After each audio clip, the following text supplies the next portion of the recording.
여러분 안녕히 주무셨습니까? 우리가 잠든 사이에 어떤 일이 있었을까요? 굿모닝 글로벌과 함께 챙겨보시죠. 자, 미국 증시가 지난 밤 사이에 결국은 하락으로 마감했습니다. 장 초반만 하더라도 그리고 장중까지만 하더라도 다우지수는 강보합, 나머지 S&P 500과 나스닥 지수는 약보합 이런 혼조세를 계속 이어갔었거든요. 하지만 장 막판으로 가면 갈수록 결국은 낙폭을 키우면서 3대 지수 모두 하락으로 마감을 했는데 이유는 너무 분명했습니다. 이제 오늘 밤에 예정된 핵심 지표가 있죠. 바로 소비자 물가 지표입니다. 자, 이 소비자 물가 지표가 어떻게 나오는지 두고 보자는 경계 심리가 시장을 하락으로 이끌었다는 분석이 가장 우세하고요. 일단 시장에서는 이번 달에 발표될 이 물가 지표의 경우에는 지난달보다 더 높은 물가가 나올 것으로 예상을 하고 있습니다. 그러다 보니까 시장은 좀 부정적으로 반응했던 경향이 있었습니다. 다만 종목별로 움직임은 상당히 다양했는데 먼저 보잉부터 한번 간략하게 살펴보면요. 잠시 후 보잉에 대한 이야기는 애프터마켓에서 자세하게 짚어드리겠지만 보잉의 인도대수, 항공기 인도대수가 발표가 됐고요. 상당히 인상적이었습니다. 덕분에 7% 넘는 급등을 보였고 항공주의 경우에는 아메리칸 항공이 2분기 실적이 팬데믹 이전 수준을 회복할 것이라는 기대가 있다라는 발표를 하면서 항공주가 동반 급등하는 현상도 나타났습니다. 자, 반면에 마이크로소프트의 경우에는 감원 소식을 발표하면서 4% 급락했고 서비스나우도 유럽 시장의 부진을 언급하면서 12%나 급락하는 모습이 있었습니다. 자, 이런 가운데 유로화와 그리고 달러화의 가치가 동일해지는 패리티 현상이 일시적으로 붕괴되는 일도 발생을 했거든요. 자, 이처럼 시장 전체적으로 보면 물가지표 발표를 앞두고 경계심에 따른 하락으로 볼 수도 있겠지만 그 시장 내부적으로는 상당히 여러 가지 일들도 많이 벌어졌습니다. 자, 어떤 일들이 있었는지 하나씩 살펴보도록 하겠습니다. 마감 시황입니다. 최서영 캐스터입니다. 현지 시간 7월 10일 화요일장 마감 상황 전해드리겠습니다. 미국 증시는 CPI 발표 그리고 실적 시즌 경계감으로 인해서 하락 마감했습니다. 등락을 반복하다가요. 장 후반부 들어서 뉴욕 3대 지수 모두 하락폭 확대했는데요. 다우지수는 0.62% 하락한 3981선에서 마무리됐고요. S&P 500은 0.92% 하락했고 나스닥은 0.95% 하락 마감했습니다. 오늘 시장 움직였던 주요 이슈들 확인해 보도록 하겠습니다. 먼저 지금 시장이 우려하고 있는 부분들 정말 많습니다. 키워드별로 정리해봤는데요. 시장은 우선 성장 둔화, 그리고 세계 중앙은행들이 지속적으로 긴축 정책을 펼치고 있는 것을 경계하고 있는 상황입니다. 세계 각국의 긴축 정책이 경기 침체를 초래할 것이다 라는 두려움은 지속될 것으로 보여지고 있습니다. 두 번째입니다. 또 지금 계속해서 장단기 금리 역전 현상이 지속되고 있습니다. 이 현상은 흔히 경기 침체의 전조 현상으로 여겨진다고 여러 번 말씀드린 바 있는데요.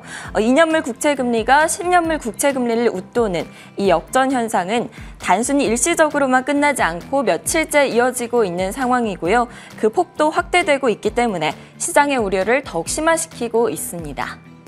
달러와 강세도 현재 문제입니다. 달러 인덱스가 108을 넘어섰는데요. 그러면서 약 20년 만에 유로화 그리고 달러 가치가 패리티에 도달했습니다. 달러 인덱스는 올해만 13% 가까이 올랐다라고 하죠. 월스트리트 전문가들은 이런 달러 강세가 기업들의 실적에 악영향을 줄 것이라고 말했습니다. 마지막으로 인플레이션입니다. 오늘 수요일에 발표되는 미국의 6월 CPI, 즉 소비자 물가 지수에 시장의 관심이 쏠려 있습니다. 시장의 예상에 따르면 6월 CPI는 8.8%로 나올 것으로 보여지는데요.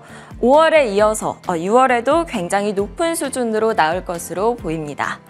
때문에 연준의 공격적인 금리 인상을 지속될 것이라고 시장은 내다보고 있는 상황인데요. 결국에는 지금까지 말씀드렸던 부분들 어떻게 보면 다 연결돼 있습니다. 경기 침체 우려로 귀결되기도 하고요. 시장의 투자 심리를 약화시키는 주요 원인들이라고 할 수가 있겠습니다. 이번 주부터 본격적으로 미국 주요 기업들의 실적 시즌이 시작됩니다. JP모건, 모건스탠리와 같은 주요 금융 기업들부터 실적 발표가 시작되죠.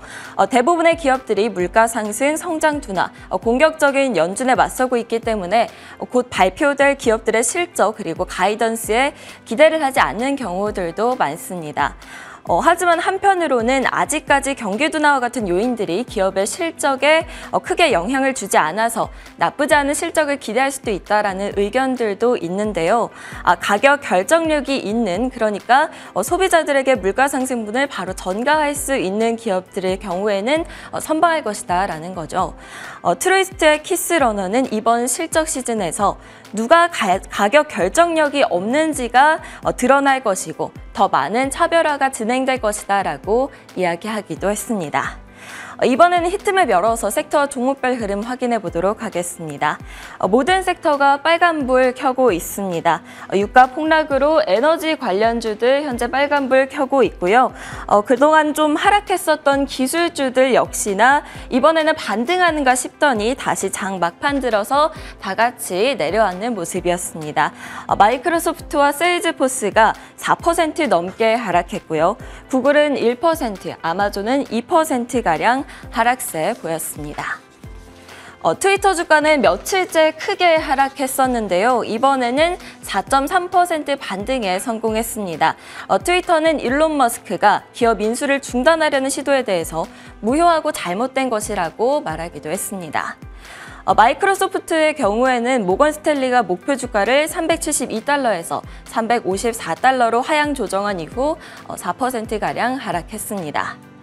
보잉은 7% 이상 급등했는데요. 인도량이 2019년 3월 이후 월간 기준으로 최고치를 기록했다라고 밝혔기 때문입니다.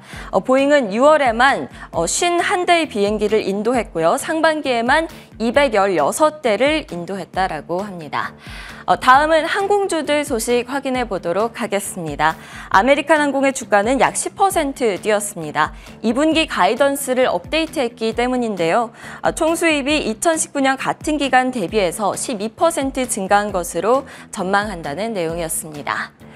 델타항공의 경우에는 수요일에 실적 발표를 앞두고 6% 상승했고요. 사우스웨스트 항공 역시 서스퀘어나에서 투자 의견을 상향 조정한 이후 4%가량 상승했습니다. 이번에는 의료회사인 갭 소식부터 확인해 보도록 하겠습니다. 갭은 5% 하락했는데요. 갭은 앞서서 현지 시각 월요일에 소냐 싱갈 최고 경영자를 실적 악화의 책임을 물으면서 해고한 바 있습니다. 웰스파고는 지금 경제 상황도 그렇고 너무 어려운 상황에 처해 있는 갭을 더 이상 추천하기 어렵다라고 이야기하면서 갭의 투자 의견을 매수해서 하향 조정했습니다. 펠로톤은 3.7% 상승했습니다. 사내 자체 제조를 중단하고 대만 제조업체와의 제휴를 넓히겠다고 밝혔기 때문입니다. 다음은 상품 선물 시장 확인해 보도록 하겠습니다. 유가는 크게 하락해서 100달러를 하회했는데요. 달러와 강세 그리고 중국에서 코로나19가 재확산되면서 수요 감축 우려가 심화됐기 때문입니다. 현재 국제유가 95달러 선에서 거래되고 있습니다. 암호화폐 시장 상황도 요즘 좋지는 않습니다. 비트코인이 또다시 2만 달러를 하회했는데요. 좀처럼 반등의 기미를 보여주고 있지 않죠. 현재 비트코인은 19,400달러 선에서 거래되고 있습니다.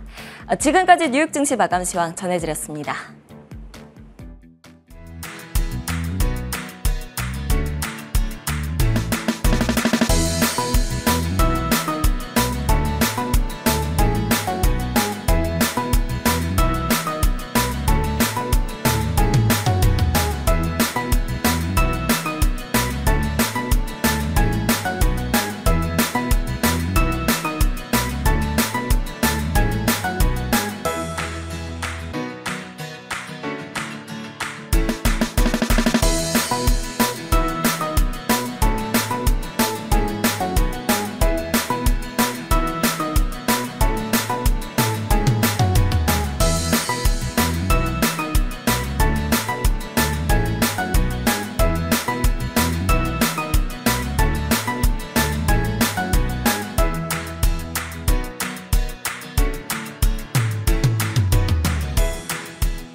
자, 지난 밤 사이에 어떤 일들이 있었는지 저희가 4가지 키워드와 함께 살펴보겠습니다. 애프터마켓 시간이고요. 오늘도 이분과 함께 하겠습니다. 신한금융투자 프리미어센터 최진석 수석연구원 나오셨습니다. 어서 오세요. 안녕하십니까.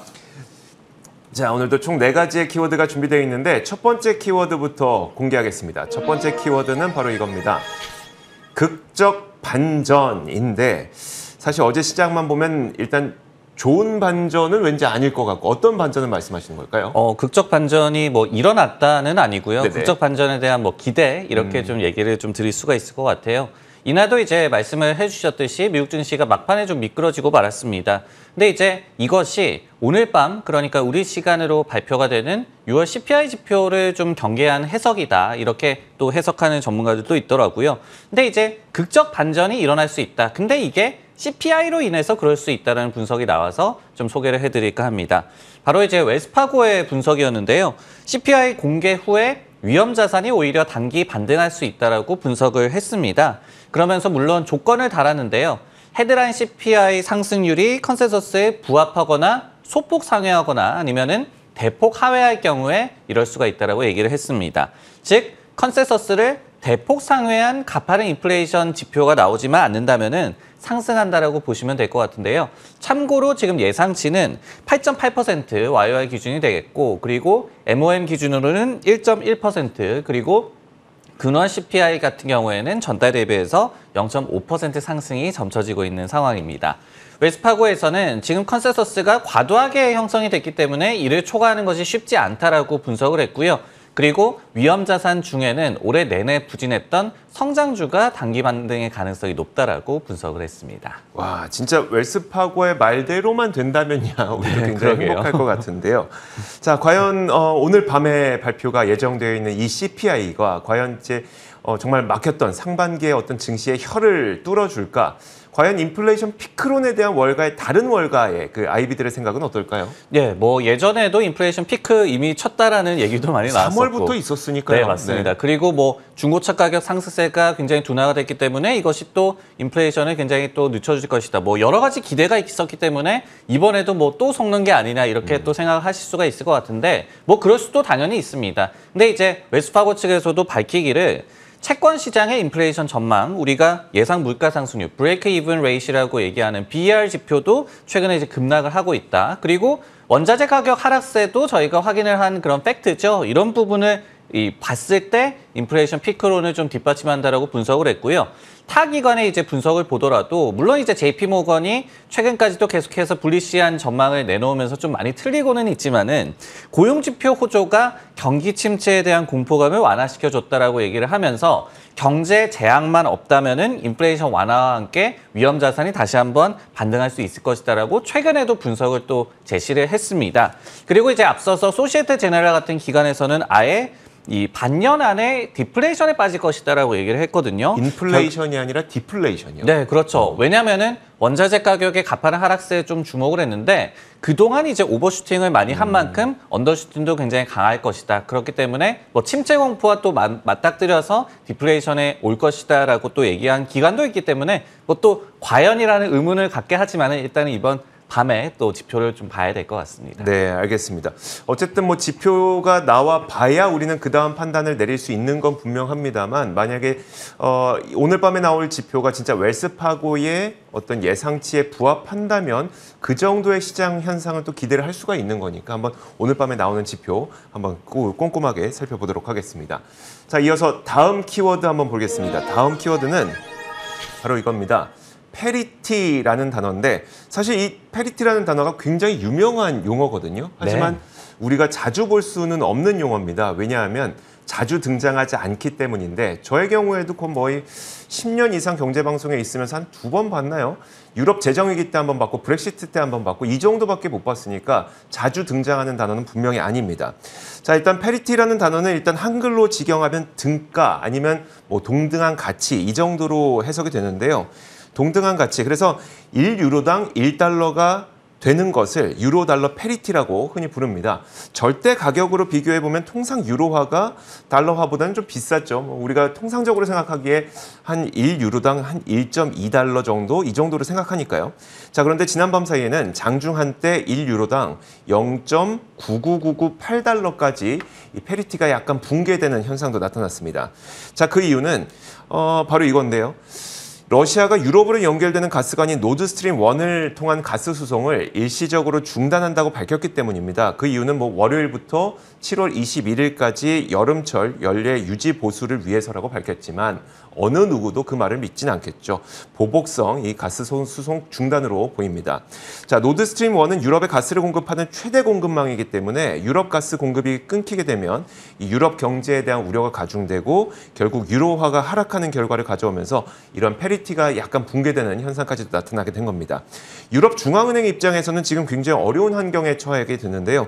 전 세계가 지금 집중하고 있는 것은 침체를 피하면서 인플레이션을 막는 것인데 통화가치 급락으로 인해서 더욱 강력한 긴축을 할 수밖에 없는 상황이 됩니다. 그렇게 되면 결국 더욱 강력한 긴축에 대한 우려, 또 경기 침체에 대한 우려, 페리티는 이런 현상들을 동반할 수밖에 없거든요.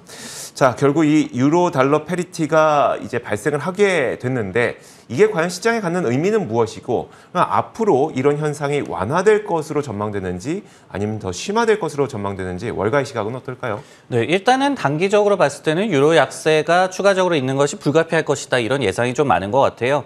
예를 들어서 이제 데일리 FX 같은 기관의 전문가도 경제전, 그러니까 이코노믹 워페어라고 그렇게 표현을 했던데 러시아의 다음 계획이 밝혀질 때까지는 유로에 대한 압박이 지속될 것이다라고 분석을 했습니다.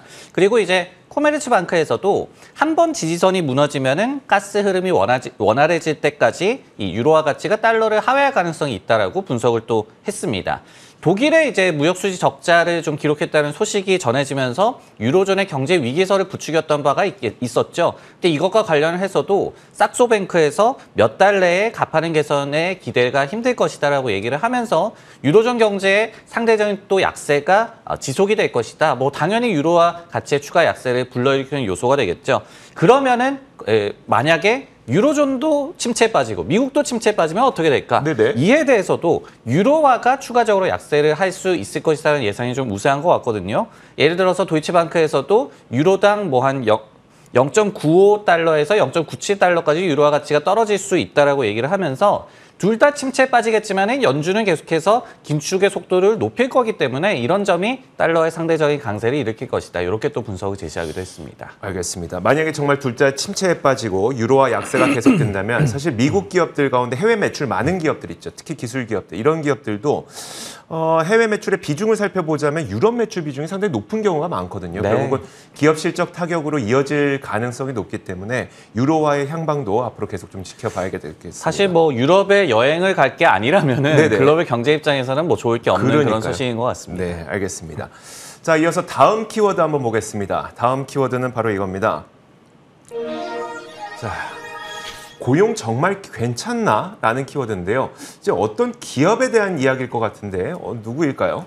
네, 이제 미국 고용 시장이 정말 괜찮나 하는 그런 생각이 들게 하는 기업의 소식인데요. 바로 마이크로소프트에서 감원을 발표를 했습니다. 현지 시각으로 이제 월요일에 발표한 내용인데요. 마이크로소프트에서 이를 포함한 조직 개편안을 공개를 했습니다. 6월 말에 이제 회계 연도가 종료가 됐기 때문에 이것 이후에 이제 이루어진 조치라고 해석을 하시면 될 것 같은데 전체 직원 18만 명 가운데서 1% 미만의 영향을 끼치기는 합니다. 그런데 이제 분야도 다양하고 지역도 다양하게 감원이 이뤄질 것으로 보이는 상황입니다. 사측에서는 다른 회사와 마찬가지로 우리도 정기적으로 사업 우선 순위를 평가해서 이번에 구조조정을 단행했다라고 설명을 했는데요. 다만 다른 분야에서의 고용은 계속하겠다라고 밝히기도 했습니다. 그러면서 현재 회계연도의 직원 수는 전년 대비해서 결국은 늘어날 것이다라고 설명하기도 했습니다. 알겠습니다.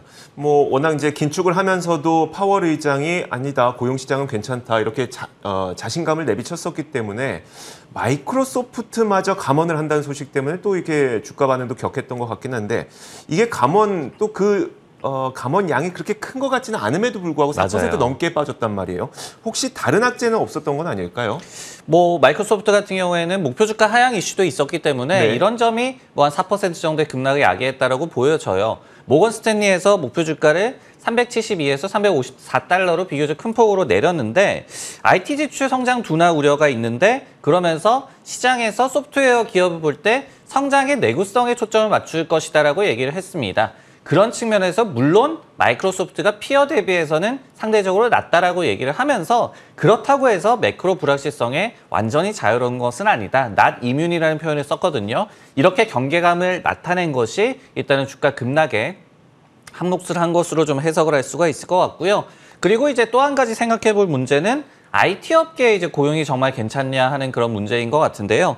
앞서서 뭐 트위터도 그렇고 넷플릭스, 테슬라 등도 감원 발표를 한 바가 있었죠. 그리고 아마존 등의 기업들도 지금 감원을 검토하고 있다는 설이 돌고 있고요. 고용이 정말 괜찮냐, 특히 IT 부문에 의문이 좀 나오는 상황이고 실제로 지난주에 노동부 고용보고서에서도 컴퓨터와 전자제품 분야에서의 6월의 일자리가 2,300개에 늘어나는데 그치면서 올해 평균이었던 2,800개를 굉장히 많이 하회를 했어요. 여기에 그간 IT 기업들이 너무 많이 고용을 늘리기는 했습니다. 실제로 5대 빅테크의 직원 수가 지금 56만 명을 넘어가고 있다라고 얘기를 하는데 5년 전에 비해서 약 2배 정도 늘어났기 때문에 이런 뭐 어떤 과잉 고용에 대한 그런 IT 업계 문제가 좀 터질 가능성도 저희가 미리 좀 생각을 해봐야 될 것 같습니다. 알겠습니다. 자, 이렇게 세 번째 키워드까지 살펴봤습니다. 이어서 네 번째 키워드 보겠습니다. 자, 네 번째 키워드는 바로 이겁니다. 부활의 신호라면서 제가 물음표를 붙였는데요. 물음표를 붙인 이유는 진짜 부활의 신호일까 약간 궁금해서 그렇습니다.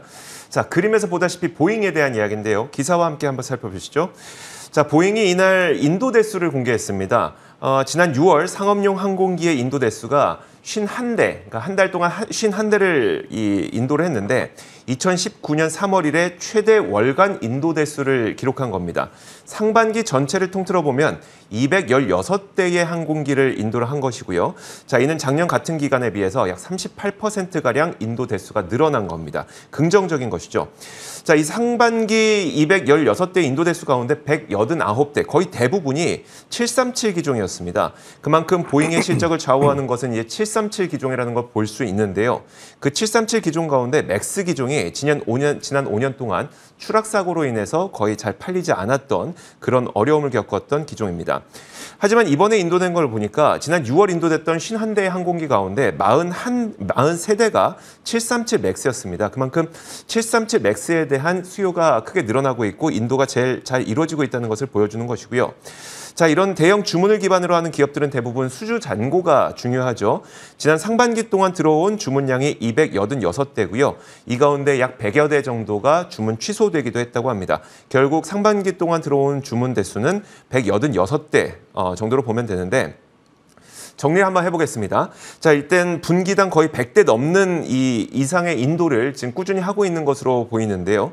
지난 2019년까지만 해도 보잉은 분기당 거의 200대가량의 인도를 했었거든요. 그러다가 737 맥스 기종 사고, 또 팬데믹 이런 것 때문에 지난 2020년에는 한 분기당 겨우 20대 정도밖에 인도를 못했었다가 이제는 다시 한번 분기당 100여 대 정도로 인도 대수를 늘렸기 때문에 상당히 일단 인도 대수만 봐서는 부활의 조짐이 보이긴 합니다. 하지만 이제 보잉 주가의 이 부활의 조짐이 지금인가는 또 다른 얘기니까요. 월가에서는 좀 어떻게 바라보고 있을까요? 상반기에 총 216대를 인도를 했죠. YOY 기준으로 38% 증가한 수치입니다. 그리고 꾸준히 회복하고 있는 것은 맞다. 여기에 더해서 737 맥스 인도가 43대라고 말씀을 해주셨는데 이런 것도 굉장히 뭐 긍정적이라고 보여지고 그리고 737 맥스는 최근에 또 중국에서 시험 운항에 들어갔다라는 소식이 들리기 때문에 운항 재개에 대한 기대감도 올라오고 있는 그런 상황입니다.